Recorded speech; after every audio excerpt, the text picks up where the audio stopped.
What is up, YouTube? Welcome to today's video, and we are going to go over the top 3 min-max league starters, and these are my top 3.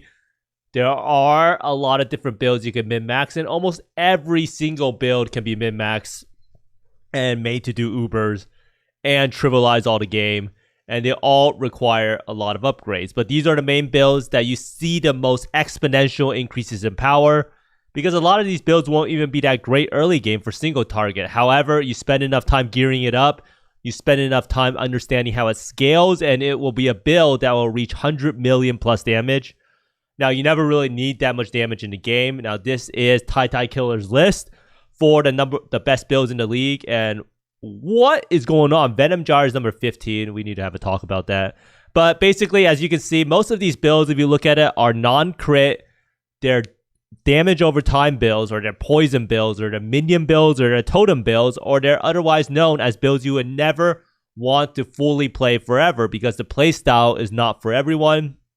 So you can see right here is Cold Dot, Bone Shatter, RF and Quiz, Corrupting Fever, another damage over time build, Caustic Arrow, Poison Pathfinder, DD Elementalist, an Ignite build, Fire Trap, Artillery Ballista Totems, and then you'll see some of the other builds at the bottom. And for all of these builds, almost all of these builds are poison builds, they're non-crit builds, and they all scale with gem levels and damage over time multipliers because they are spells.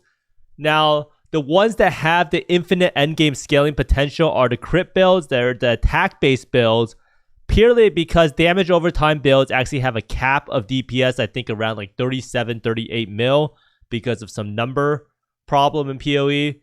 But basically, you want to play a league starter that has maximum min-max potential and that can be your primary character all league. And playing these types of characters can be a huge time and money saver. For instance, if you play a bow character and you buy a lot of the synthesized rings like +1 max frenzy charge or onslaught on hit rings, then these items will actually get very, very expensive really fast, especially in a league start scenario. So a lot of people who play these min-max builds, even though their start might be a little bit slower, they actually save more time in terms of playing their endgame build because they're able to buy a lot of the expensive items cheaper early on, and they also don't need to spend all of that time re-rolling. And a lot of these builds aren't even that terrible in early game progression. It's obviously not going to be as fast as playing the most meta Cold Dot or Toxic Rain Ballista Totems or something like that. But all of these builds are able to finish the Atlas, get the Void Stones yourself, and also provide you that super fun element of being able to infinitely scale your build to as high as possible. So first off, we have a build known as Frostblaze Trickster, and this build has been on my eye for a while. There's some really good content creator known like Behind Eyes Gaming, and it is a build that I saw a lot last league or 2 leagues ago. And this build is basically Frostblades. It's another attack-based build. And a lot of people are kind of surprised they played this build, and they're like, wow, I was actually able to do Ubers with this build, even though Frostblades is notorious for having one of the lowest single target skills because it's more or less you're just attacking with a basic melee attack. And this build is more or less just a basic melee attack build that's able to do Ubers because you are able to find out how to scale it. Now, this build has great mapping clear, but the single target really suffers unless you have this item called Heat Shiver. Heat Shiver is an item that makes you do 100% of your cold damage as extra fire damage. So in essence, it can effectively double your damage. Now, even though this build is not a defensive powerhouse, freezing and chilling all the mobs make you rarely die. And all of that life gain on hit, if you play a claw variant, will also make it so you're super tanky. Now, this build scales primarily with flat elemental damage, crit multi, attack speed, and freeze duration.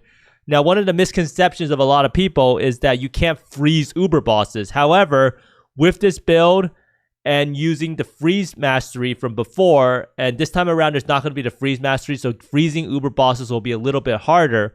However, there is going to be a new mastery that makes this so that you can, what's it called? So if we look at this profile right here, if you look at the cold mastery, there's going to be this one right here that makes this so that enemies take 5% increased damage for each second they've ever been frozen by you, up to a maximum of 50%.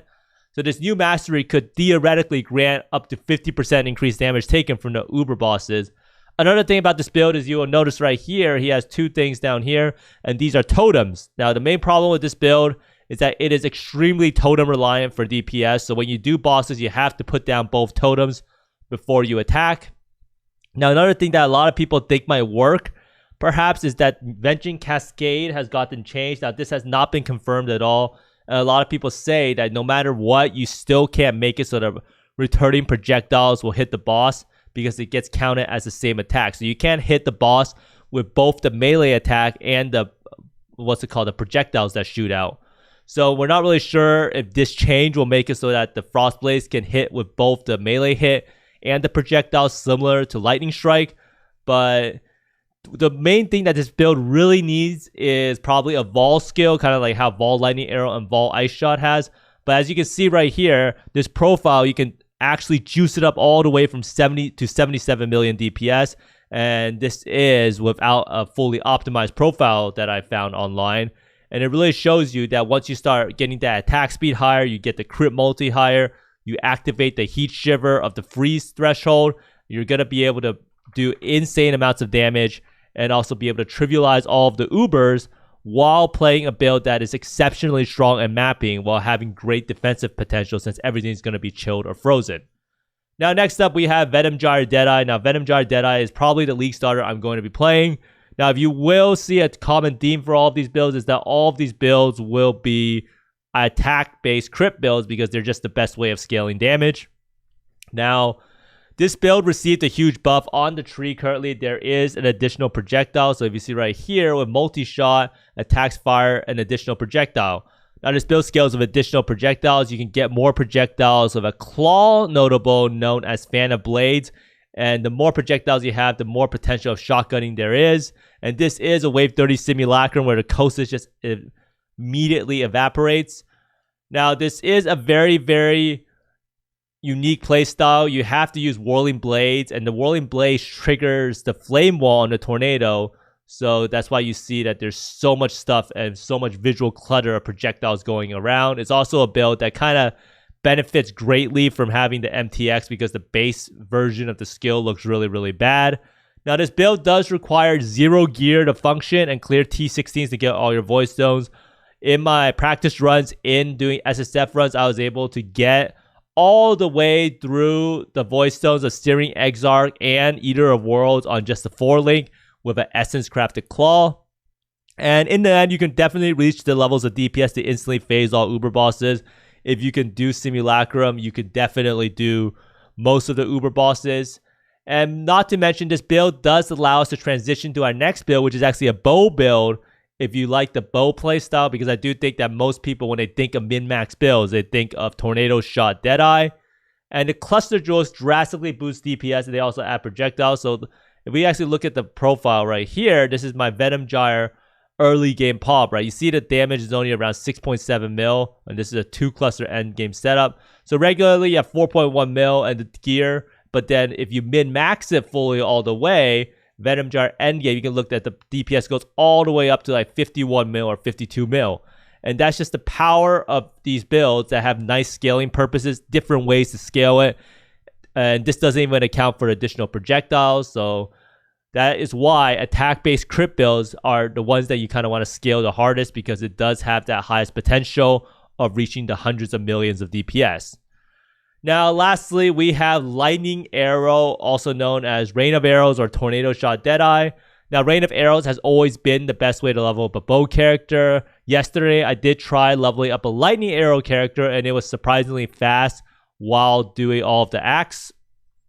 Now, Tornado Shot is a build that just does infinite amounts of damage, and it will still be the best way to play a bow character. Now, I know a lot of people are thinking, oh, Lightning Arrow is going to be really, really strong, but Lightning Arrow does not scale with additional arrows as well as Tornado Shot, because Tornado Shot doesn't require you to use the Barrage Gem because it has built-in shotgunning. Now, the nice part about Lightning Arrow is that it will be a lot better through the campaign because we do get the 2 additional projectiles. So our clear skill will be a little bit better. And then we also get Vol Lightning Arrow, which could potentially help out the single target in 3.21. Now, bow builds always has this really big weakness known as the red map wall, which is you are able to supplant like a lot of your damage problems while leveling in the campaign because you take all of the damage nodes. However, you do reach a stage where you're out of damage nodes and you don't really have that many access to easy upgrades.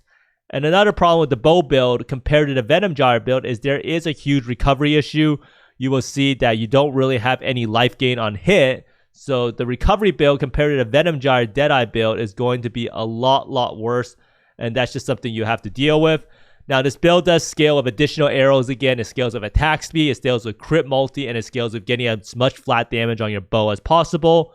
And for the ultra late game, I do think you still transition from Lightning Arrow over to Tornado Shot, because Tornado Shot is just much better since it doesn't need to use the Barrage Gem. Now the ceiling I do think is lower compared to 3.21 because we lost the Synthesis Implicits on the quiver and the bow, but the Crucible weapon passive trees should be extremely game breaking for bows. GGG did say that the Crucible weapon passive trees will be a lot better for two-hand weapon types than one-handers, and it's very possible that we're going to see an 8-link bow or maybe even a 9-link bow, and that should really push, I think, in my opinion, Tornado Shot builds or bow builds to the best possible build to min-max because of the Crucible weapon passive trees. Now let's see if I have a Tornado Shot build. So you can see right here, this Tornado Shot build with 8 count from 8 additional arrows is around 400 million DPS, and this is with like near perfect gear.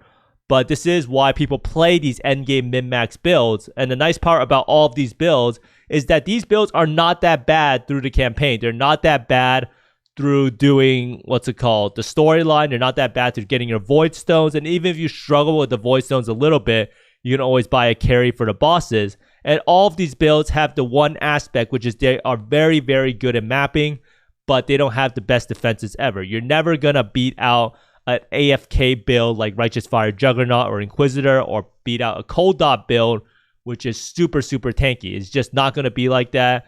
And I think that is one of the biggest differences between spell-based builds and attack-based builds, is that attack-based builds really have to suffer a little bit of defenses in order to get all of that damage. And I do think that playstyle is still king for all of these builds and choosing a League starter, because all of these builds are attack-based crit builds in the end, but everyone likes something a little bit different. So Frostblades is more of an attack-based for someone who likes melee builds. Venom Gyre is someone who kind of likes Spectral Throw, and they like that fast-paced play style with Whirling Blades. And Tornado Shot is for all of the people out there who want to be Robin Hood, who want to run really fast, shoot a million arrows, fulfill their Legolas fantasy. So that's why these 3 builds I do think are some of the best endgame scaling builds, and they all scale the same way, with attack damage, with crit damage, with additional projectiles, except the case of Frostblades, and also crit multi and attack speed. Now, one thing I do want to note is that Heat Shiver may be nerfed, and I do think that Heat Shiver, this person did not use a Heat Shiver, but Heat Shiver is very important in the Frostblades builds, and Heat Shiver is actually really important in the Tornado Shot builds in more of the mid-budget range. And no one really knows exactly what the rarity is going to be for Heat Shiver, especially without GGG telling us straight up that the rarity tier of certain uniques are moved around. Now, as I said, none of these builds are defensive powerhouses, and the 2 additional projectiles I do have to mention is huge for swapping the Tornado Shot, and much more so than any other bow skill. And both of these builds, or all 3 of these builds, are builds you can spend all League trying to get upgrades for, and every single upgrade you'll feel like your DPS is getting higher and higher because everything is such a multiplicatively scaling thing. And in the end, all of these builds will be able to do Ubers, and you'll actually be able to farm Ubers because you will be doing so much damage and you'll actually be killing it super fast. So each boss kill is not taking ear. But thanks for watching, everyone. Let me know down in the comments below what build you're currently looking to start, and if any of these builds tickle your fancy. But thanks for watching. I hope you find more Mirrors, Divines, and Mage Bloods than me. And see you next time. Bye.